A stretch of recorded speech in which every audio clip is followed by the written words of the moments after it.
Je m'appelle Fabio et j'ai toujours cru que mon mariage avec Larissa était solide. Nos jours étaient remplis d'affection et de compréhension mutuelle. Nous aimions nous promener ensemble le week-end. Nous parlions de tout, sans secrets apparents. Je sentais que rien ne pouvait ébranler notre union. Chaque matin, je me réveillais en admirant la manière dont Larissa dormait. Elle apportait de la paix à mon cœur, et je me sentais comblé. Notre foyer était chaleureux et rempli de bons souvenirs. Il était courant de recevoir des amis pour des barbecues animés. Tous louaient notre harmonie apparemment parfaite. Pendant la semaine, nous partagions les tâches ménagères en harmonie. Larissa préparait des repas délicieux, et je faisais la vaisselle. Elle riait de mes blagues, même les plus simples. Je m'efforçais de la faire sourire à chaque instant. Cela renforçait encore plus notre lien d'amour. Ma famille me disait souvent à quel point j'avais de la chance. Ils voyaient Larissa comme la belle-fille parfaite et affectueuse. Pour eux, notre mariage était un exemple d'union. J'étais fier d'avoir trouvé mon âme sœur. Jamais je n'aurais imaginé que quelque chose puisse changer ce tableau. Quand nous nous sommes mariés, j'ai juré de la protéger et de la soutenir. Elle, à son tour, a promis d'être à mes côtés dans toutes les difficultés. Pendant longtemps, nous avons été fidèles à chaque promesse. Mais la vie nous surprend parfois de manière inattendue. Ce serment allait bientôt être mis à l'épreuve. Sur les réseaux sociaux, nous échangions toujours des photos et des déclarations d'amour. C'était une façon de montrer notre bonheur au monde. Même sans être un grand fan de technologie, j'appréciais cela. Larissa semblait aimer encore plus, publiant à chaque instant. Je trouvais tout cela normal, sans remarquer les risques imminents. Je me suis habitué à la voir connectée à son téléphone. Elle suivait des groupes familiaux et discutait avec ses amis. Cela faisait partie de notre routine moderne et trépidante. J'avais une confiance aveugle dans les raisons de chacun de ses rires. J'étais loin de me douter que quelque chose de différent se tramait. Malgré de petits désaccords, nous n'avons jamais eu de dispute sérieuse. Nous avons appris à surmonter chaque obstacle ensemble. Mais l'arrivée d'un fantôme du passé allait tout changer. Mon cœur ne le savait pas encore, mais il était sur le point d'être blessé. Cette quiétude allait bientôt céder la place à une tempête effrayante. Tout a commencé quand j'ai remarqué que Larissa passait trop de temps au téléphone. Son expression était distante, comme si je n'étais pas là. Le silence s'est installé dans notre salon, seulement interrompu par les sons du portable. J'ai essayé de ne pas m'en préoccuper, mais le malaise grandissait en moi. J'ai décidé de lui demander la raison de cette attention excessive. Elle a souri et m'a dit qu'elle parlait avec une amie, que c'était une affaire de femme. Je l'ai regardée, cherchant des signes de vérité dans ses yeux. Quelque chose dans son ton me semblait hésitant, mais j'ai choisi de la croire. Je ne voulais pas passer pour un mari méfiant sans raison claire. Pourtant, mon cœur a commencé à battre avec une certaine appréhension. Au fil des jours, la situation ne s'est pas améliorée. Larissa s'isolait, riant seule en échangeant des messages. Chaque fois que je m'approchais, elle verrouillait rapidement l'écran. Je faisais semblant de ne pas le remarquer, mais ma poitrine brûlait de curiosité. Est-ce que j'imaginais des choses, ou y avait-il vraiment un problème? Pour chasser mes doutes, j'ai essayé de créer des moments à deux. Je l'ai invitée à sortir, pour nous remémorer nos rendez-vous d'amoureux. Elle a accepté, mais j'ai vu que son attention s'échappait encore vers son téléphone. Cela me rendait triste, car notre connexion semblait moins forte. Il fallait que je comprenne ce qui se passait. Une nuit, je me suis assis à côté d'elle sur le canapé et j'ai reposé la question. La réponse est venue vite, avec un sourire gêné. Elle a assuré que c'était juste des conversations anodines et sans importance. Pourtant, ces mots ne m'ont pas totalement convaincu. Il y avait quelque chose dans son attitude qui me rendait incertain. Mon esprit a commencé à imaginer des scénarios effrayants.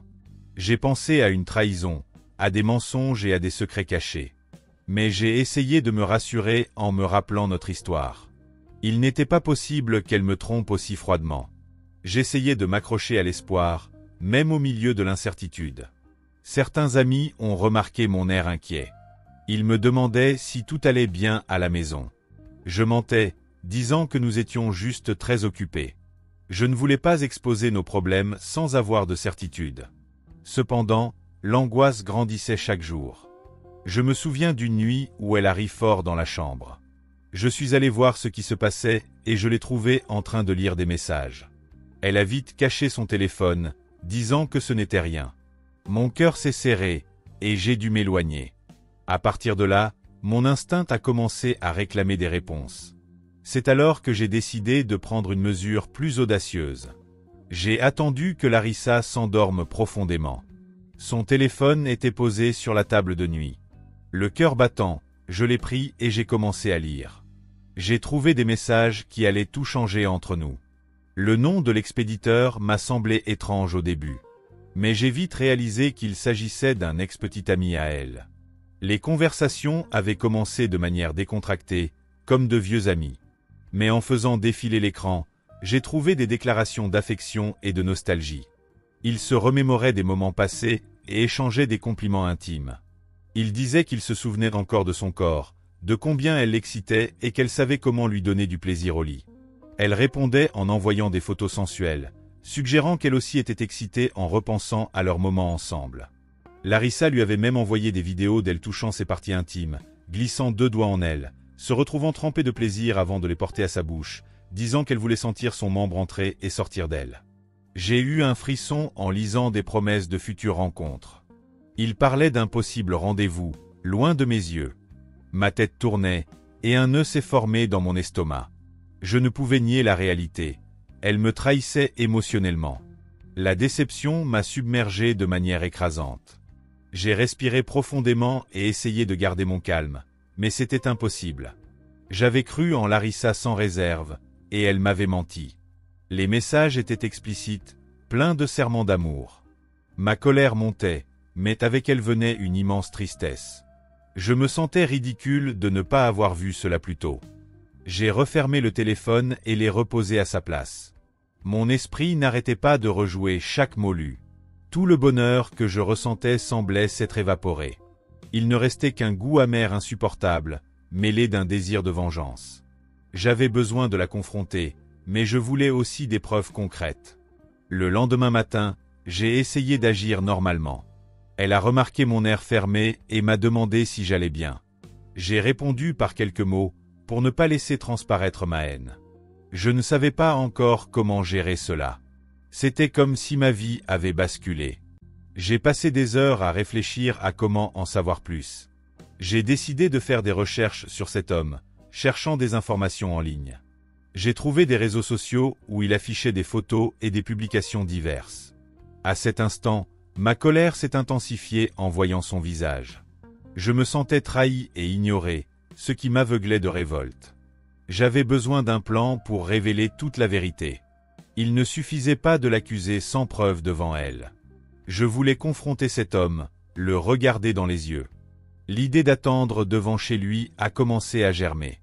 Ma douleur se transformait en un dangereux désir de justice. Dès que j'ai réussi à trouver son adresse, ma détermination s'est renforcée. J'ai attendu la nuit, tandis que la rage me consumait. J'ai pris une batte de baseball, un objet qui symbolisait ma fureur. J'ai conduit jusqu'à l'endroit, garant ma voiture à quelques mètres. Mon cœur battait vite, envahi d'un mélange de haine et de peur. J'ai observé la maison, essayant de contrôler mes impulsions. Les lumières étaient allumées, indiquant qu'il était réveillé. Ma respiration était lourde, et mes mains suaient froid. J'ai pensé à rentrer chez moi, mais ma douleur criait pour que j'agisse. Je ne supportais pas l'idée d'être trompé sans conséquence. Après quelques minutes interminables, j'ai pris mon courage à 2 mains. J'ai marché jusqu'à la porte et j'ai sonné avec force. Je tenais la batte fermement, sentant l'adrénaline pulser. Quand il a ouvert, il m'a regardé avec surprise et peur.